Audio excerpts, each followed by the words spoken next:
Are Irish folklore performances interactive? Imagine stepping into a lively Irish festival or a cozy pub where stories, music, and dance come alive around you. You might wonder if these performances are just for watching or if you can join in. Well, many Irish folklore performances are designed to be interactive, inviting the audience to become part of the experience.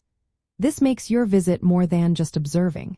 It becomes a shared cultural adventure.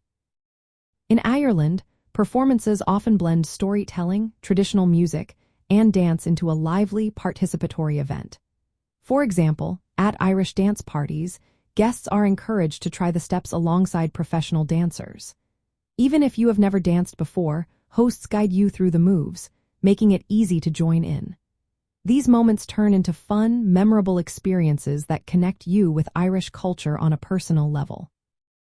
Some performances go beyond dancing and include storytelling, where the audience can ask questions or influence the story. Irish mythology shows, like Tír na nÓg, sometimes involve the crowd in theatrical activities or workshops. Visitors might help actors act out parts or suggest what happens next in the story. This hands-on approach helps you feel more involved and connected to Ireland's rich mythological past. Irish storytelling itself has a long history of being a social, interactive event. Traditionally, a shankie or storyteller would share tales in pubs or homes, encouraging responses from listeners.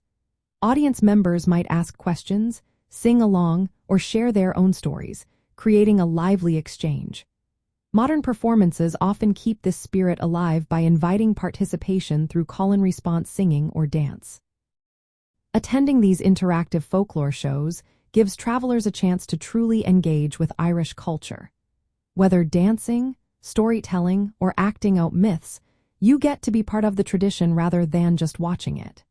These events turn cultural exploration into a fun, memorable activity that leaves you with a deeper appreciation for Ireland's lively, welcoming spirit.